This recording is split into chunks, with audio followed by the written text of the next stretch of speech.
The Brain and Ukraine Conference was organized by enthusiasts who love science and think that it is not necessary to be a scientist to learn more about science. They want to popularize scientific achievements and scientific worldviews to make the world simultaneously more understandable and marvelous for everyone interested. No special skills needed. According to the organizers, it was not an easy enterprise to undertake because science is underrepresented in media and everyday life in Ukraine. The organizers had to put a lot of effort to secure the necessary resources in order to make this conference possible.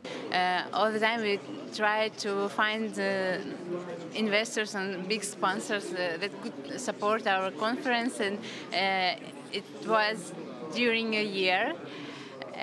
Finally, we found 5 sponsors.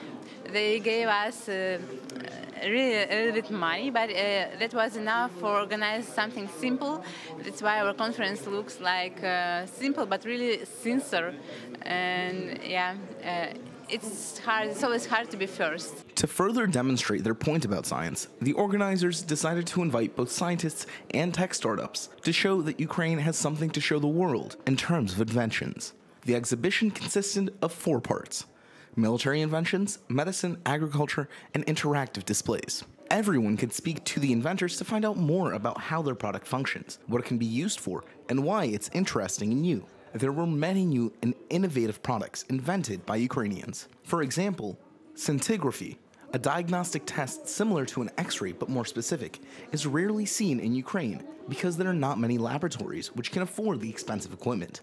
This Ukrainian scientist, representing his research and development institute, has recreated the technology needed to construct the necessary component.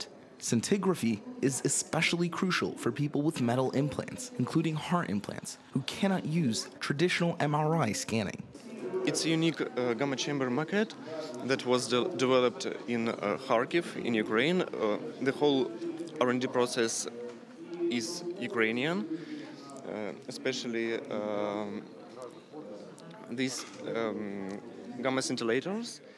Lifestyle choices can also be made scientifically. Using a simple test, this startup can tell you how to adjust your food intake in order to be healthier based on the expression of certain genes in your DNA. This is a genetic service that helps people to choose their everyday meal based on DNA.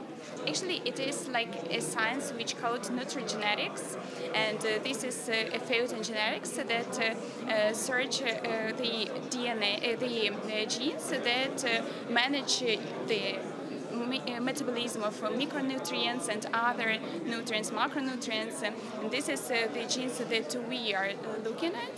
And after that, the people can understand how metabolism works on genetics. The military section was not focused on weapons, but rather were aimed at saving lives, such as this sapper robot. This robot is an explosion disposal robot. It is used to save lives of people. They also had inventions made for convenience and increased digital security. We developed and produced a Bluetooth device which stores all my passwords or all my credentials. It helped me not to put passwords manually. It helped my computer to understand which is me near here. And it is allow me not to use one password for all my accounts. It allows me make strong, long passwords and not to remember them, because this device remembers all of them. It is my key. It is key for my digital world. And also it opens my PC. It also opens my door via RFID technology. And this is one part of ecosystem of identity. In the digital world, it is very important.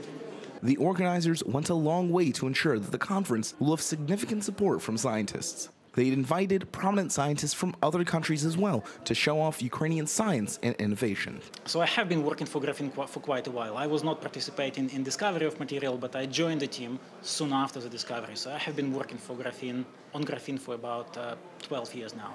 So very soon since after it was discovered. So indeed, for groundbreaking experiments on graphene, 2 British scientists of Russian origin got Nobel Prize in 2010, and I was working alongside with these two gentlemen for quite a long time before and actually after they got Nobel Prize.